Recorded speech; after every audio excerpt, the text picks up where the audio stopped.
Hi guys. So, a topic of discussion that I feel like has been coming up on my channel somewhat frequently lately is the Monster High Generation 2 reboot. I feel like now that Generation 3 has been in full swing for a while, it's causing a lot of people to look back on Generation 2 with a new lens, I guess I should say. Maybe it's because now we have a frame of reference of another different kind of reboot. I don't know, but it's just popping up a lot. And the general sentiment I see now is, maybe the Generation 2 reboot wasn't that bad. Maybe we judged it too harshly back then.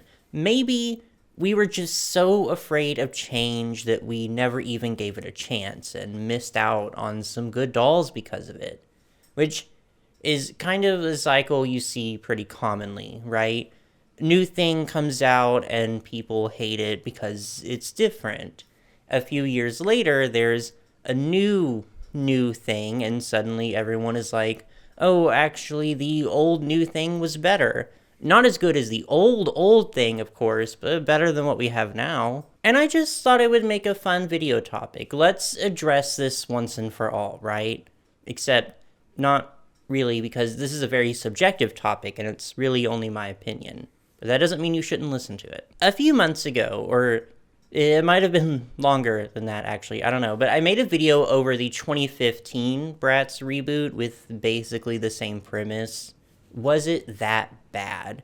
And it was fun to talk about. It was fun to see the discussion around it. But this video is a little more personal, I suppose, because I didn't really grow up with Bratz. I was never a big Bratz collector until just a few years ago, but I was a big Monster High collector, a huge Monster High collector. I started collecting them in 2010 when they first released and continued to buy them literally up until the reboot. Now, I did stop collecting around the time of the Generation 2 reboot, but it wasn't entirely Monster High's fault.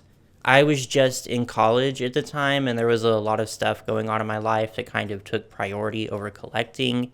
And it would be a while before I got back into actively buying dolls, but I was still very much a fan of Monster High. I was still engaging with it and keeping up with all the releases, even if I wasn't buying them. So I was on ground zero. I was there. I was in the trenches. Saying I was in college when Monster High rebooted, oh my god. I feel so ancient sometimes. So, yeah, let's just get into it. I think the best way to format this video is to just go through the G2 releases, right? So let's do that. Well, first, I want to talk about the very beginning, the announcement video, because I remember it actually so vividly.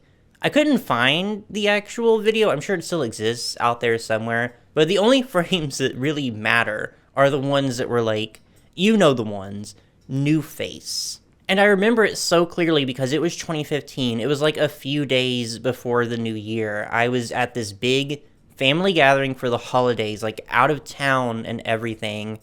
I was on my phone, and I see this video come up on my Tumblr feed, and when I tell you, my night was ruined. I was in like such a visibly bad mood after that family members were literally like coming up to me and asking me if something was wrong, and I just had to be like, yeah, no, I'm totally fine, because how am I going to explain to Aunt Patricia that my favorite fashion doll line is rebooting and ruining my life? And there was actually like a lot of debate in the fandom over whether or not this was a reboot, which is funny looking back on it because that's just what everyone calls it now, the reboot.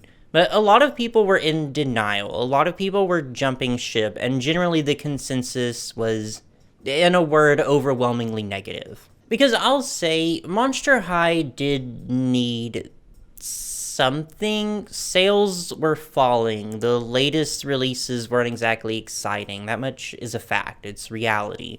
But it needed a refresher, it needed something new, and it also needed to appeal to a new generation of children, because the people who were in Monster High's target demographic when it first released were now starting to age out of the brand, which is a very common thing with toys. People weren't too mad about the reboot itself and like the fact it existed, but rather the reasons behind it. And I don't really want to go too heavy into the corporate behind the scenes stuff, but it was obvious from the get-go that the purpose of this reboot was to make Monster High more palatable, more friendly to parents, rather than what the target audience wanted. Because Monster High did have this reputation of being a pretty controversial doll line, but it was that controversy that made it so successful, or vice versa, a little of both, I guess. And this came off as sanitizing it, scrubbing it clean to appeal to the wrong people, so you can imagine why people started off pretty hostile towards it. But let's talk about the actual dolls. And I don't know if I'll hit every single G2 release, I probably will not, but at least the important ones. So G2 fired off with How Do You Boo, which was the new signature line for the main characters. And the differences between these and the first wave of Monster High signature dolls is, I mean, it's obvious. Everything is a lot brighter and more colorful. The aesthetic definitely tries to downplay, like, the monster, the horror aspect of it, if it doesn't just outright try to ignore it entirely. The fashions and the faces definitely read much younger than G1 did too. Especially the faces, which are much more, I guess, cute would be the word, compared to the almost, like, severe sort of glamour that G1 gave us.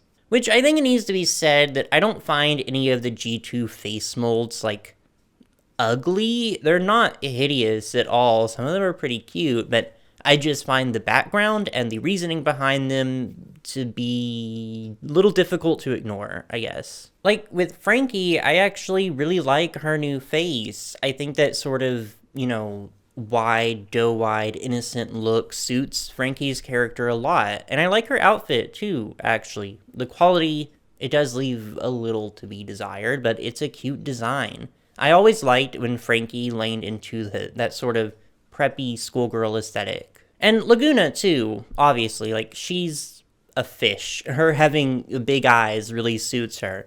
And I think her G2 face mold is really cute, too. And her outfit, like, it's not bad. It's something I could easily see G1 Laguna wearing. But, like, Cleo? No.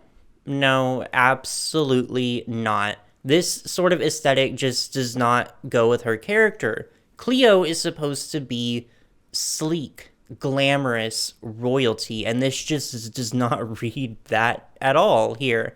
And I also don't know why they threw, like, every single shade of blue onto her either. It's so unsophisticated. No, Cleo would never. Draculaura is kind of the middle of the road for me. Again, like, the cutesy look is not too out of the park for her. She's always been the cute one. I don't know, I just don't really like her outfit. It's a little too juvenile, I think. And then, like, Ari Huntington, who is obviously supposed to be a replacement for Spectra.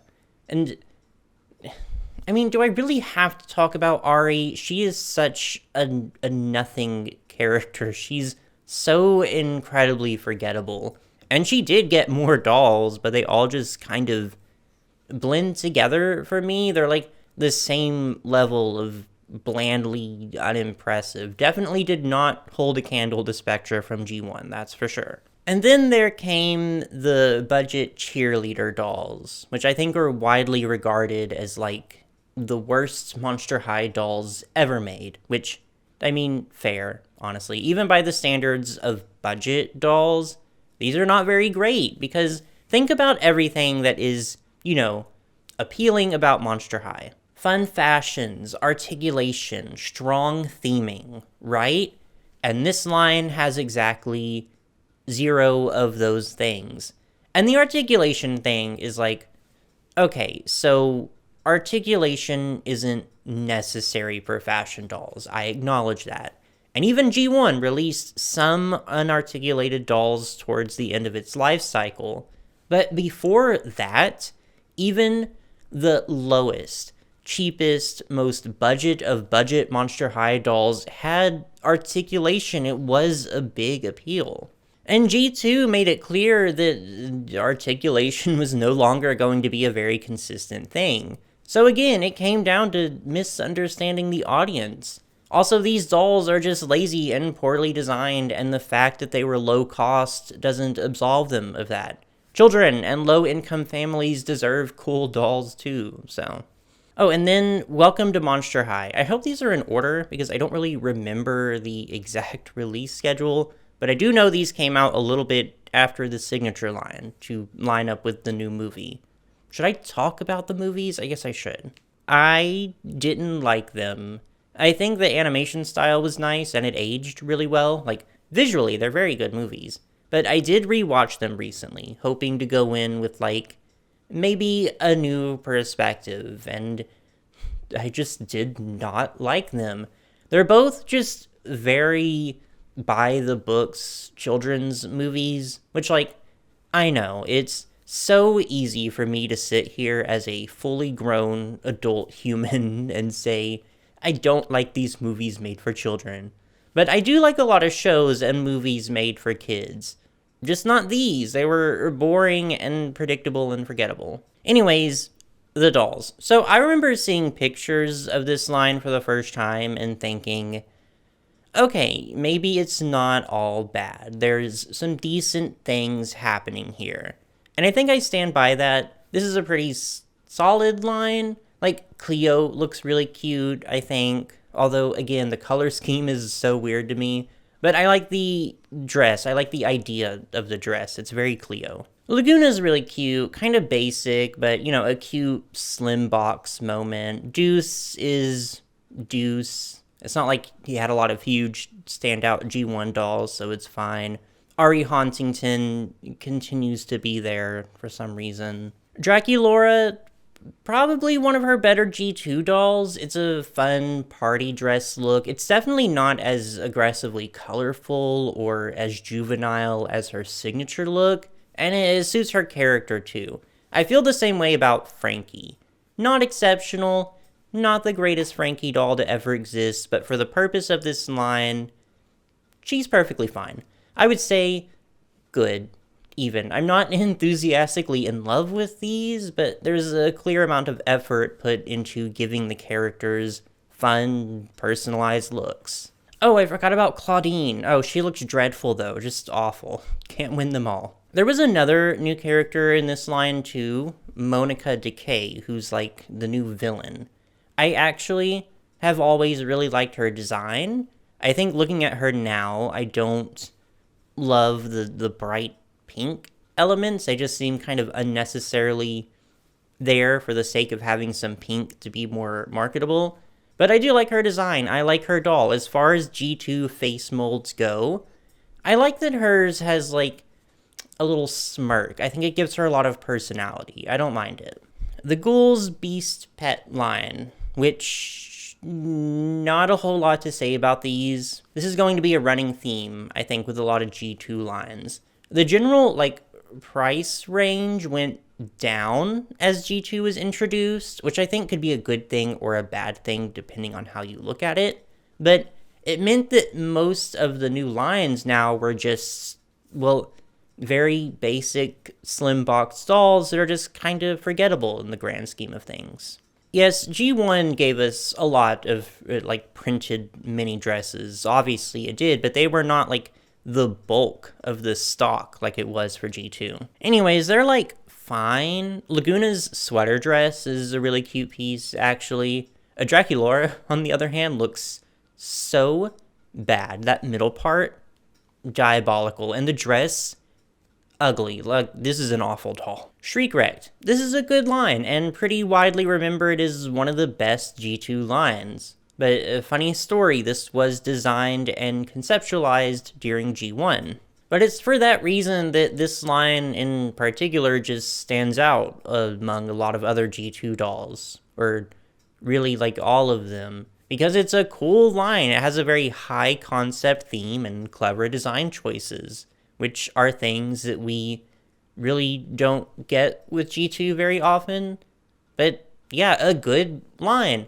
Though I do think Dana Treasurer Jones is definitely the weakest in the lineup, which is weird because she's supposed to be like this new central character. But her design and her outfits are just not that interesting to me. She has this gimmick where it's like she can wear one plain, boring dress or another plain, boring dress. Like, wow, how could I possibly choose? The Nefra and Amanita 2-pack, Scream and Sugar, another good one. I think these dolls both look really cool, but again, I'm pretty certain this was supposed to be a G1 line that was just released during G2, because Nefra and Amanita are not characters that are really supposed to exist in G2. They're fine, though. They're good dolls. I like them. Oh, wait, it's pronounced Amanita, isn't it? It's been a long time since I've heard her name, like, out loud. Oh my god, the Ice Cream 4-pack. These dolls are so funny in the worst way. I think this was a lot of people's breaking point for G2, and I see why. Because, just, what? I will give this set exactly one compliment, and it's that I like Cleo's bob with the little headpiece. It's a shame that it's utilized in a line where she is literally dressed like an ice cream cone. I just need to know what happened in the planning room that resulted in this set. I need to see everything from conception to design to production because it is so something that just should not exist. I wish I could say it circles back to being camp or something, but it really doesn't. It's just bad. The emoji line. Oh, the emoji line. I have very similar feelings about this one because it's just a stupid idea for a line, right? And what gets me is that the dresses themselves, the silhouettes, the designs, they're not so bad. They're fine. Like, Claudine's has an interesting design, and she looks cute with her little hat. Frankie has a nice collar detail, but the prints are just so childish, so juvenile, and they're not even emojis. They're just weird smiley faces. There's just so little thought going into them, right? At least with G1 budget lines, it was like they're going to a museum, they're getting coffee, there was something there. Music class. Ari is boring, but Cleo I think looks really interesting. It was just definitely a choice to put out dolls who are meant to play instruments that they come with, but have no elbow or wrist articulation. Kind of a really bad decision. Oh, and there was Zombie Gaga. I honestly always forget that she was in G2, but she was. And this was obviously a cool collaboration, a very interesting part of Monster High history. I always thought that Zombie Gaga was kind of boring. I don't know, is that sacrilegious to say? And I mean, I love Gaga. I love that she did this, but the doll itself was just not very exciting to me. And that's purely a personal thing. I think I just expected more. Lots of Looks is like my least favorite Monster High line that was ever made. I think these dolls are so terrible and just so monumentally awful, so poorly designed, so... what else do I say except ugly? They're so ugly. Like, I have never seen dolls that came with so many outfit pieces, and not only do none of them go particularly well together, but they're also just all so awful in their own unique way. It's honestly kind of impressive, really. And here's where, I guess, a pattern kind of starts to form, because from here on, it's a lot more of the same, of just like, it kind of a ping-ponging between, oh, that's not so bad, really I can see what they were going for, and also just the worst dolls I've ever seen in my entire life. Like the Party Ghouls line, they're cute. Genuinely, the sculpting and the accessories are really nice. The dresses they're more than just like a basic mini dress. They're very individualized. There's effort put into matching a style and a motif with a character. They're basically everything a Monster High line needs, right? Perfectly solid. And then there's Dessert Ghouls. Like, Do I even need to say anything? Do you need my input here? I think it speaks for itself. And then there's Electrified, which was the second big movie line. And I think it's fine, mostly on the okay side, I'll say. Because I at least like that there's a pretty solid theme here. And I also tend to really like crimped hair on dolls. I'm biased, and a neon color scheme too, so maybe a lot of the line just appeals very specifically to me. I don't know. With one big exception though, Frankie. I think the electrified Frankie doll is really bad, and the fact that she has one arm articulated and one arm that is not is abominable. There is no gimmick on Earth that could possibly justify that, especially not this one, which is just that she has a weird little creature that lights up. There's just so many decisions in this generation that are just so baffling to me. Garden Ghouls is another one that, in retrospect, I just think is so weird. But it's so weird that I kind of give it a pass, because at least it's creative, right? It's high concept in the way a lot of G1 lines were. They're fairies, but they're like bug fairies, which is exactly the kind of twist on a fantasy sort of line that you would expect from Monster High. And we do see some cool design decisions. I think particularly Cleo, like her wings look really cool and she looks pretty neat. Teresa Thornwillow. I don't know, I feel like I've never really considered her a doll, so much as I have just seen her as a doll-shaped playset. But I guess that's not entirely fair to her. By all means, she is a doll, and she's pretty cool. She just has a really ugly outfit, unfortunately. And then we get to Monster Family. And this, my friends, was my breaking point. This was where G2 fully lost me. I saw all these random little siblings just like coming out of nowhere, apropos of nothing, and I checked out. I said goodbye. It was a good run, but I can't condone this any longer. And I'll be specific. I'll name names. I'll call out Sandy Denial here. This baby and I have beef, and I'm not ashamed to admit that. You look at her. You look at Sandy in her eyes. You might have to, like, move from side to side so she can see you out of both of them, but you make eye contact with her, and you tell me there's hope for this reboot. No, absolutely not. We did get a doll of Dracula's dad, though, which I guess is kind of cool. We're reaching, like, the very end of the reboot era here. There's the Ballerina Ghouls line, which I always thought was kind of neat, and kind of surprising, too, because ballet lines are usually where doll lines very pointedly choose to cut corners with molded on bodices and sad little tutus and basic updos, but these kind of went all out, which I can respect. The transforming dolls. There's a lot going on with these. They're also just kind of ugly too, so there's that. I guess the Laguna Mermaid is kind of cute, but kind of sad as far as mermaid dolls go. And then last but not least, or maybe least, there's the Draculaura and Twyla, the peanut butter and jelly themed 2-pack. Which I don't think these were like the last G2 dolls ever released, but I just wanted to end with them as the grand finale. Because, like, come on, look at them. There is literally nothing correct about these dolls. Not the idea, not the concept, not the execution. Nothing but ugly peanut butter and jelly dresses and vibes. Maybe I respect it. No, I don't. I don't respect it. Actually, not in the least. So, yeah, that's Monster High G2. What did we learn? I think looking back, I can say that it is actually, yeah, truly as bad and as frustrating as I remember it to be.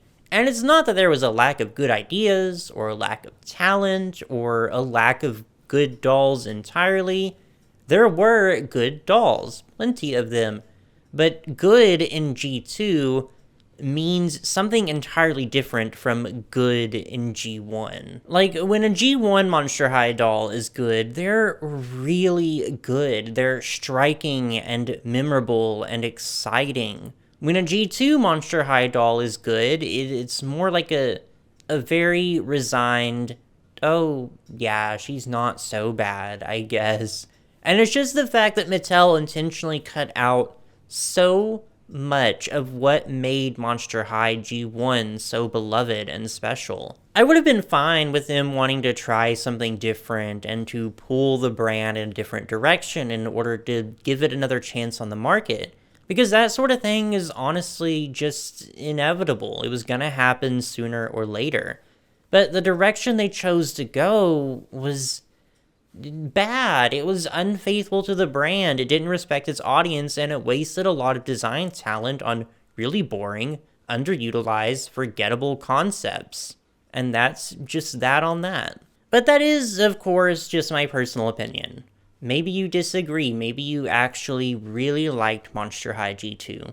And that's perfectly fine. I would be interested in hearing about why, though, so, feel free to leave a little comment telling me all your thoughts, which goes for anything, really. If you agree with me, if you weren't even interested in Monster High G2, if this is perhaps even your first time hearing about it. Whatever's on your mind, let it out down there. And when you're done with that, just be sure to like and subscribe for any future fashion doll content. Thank you.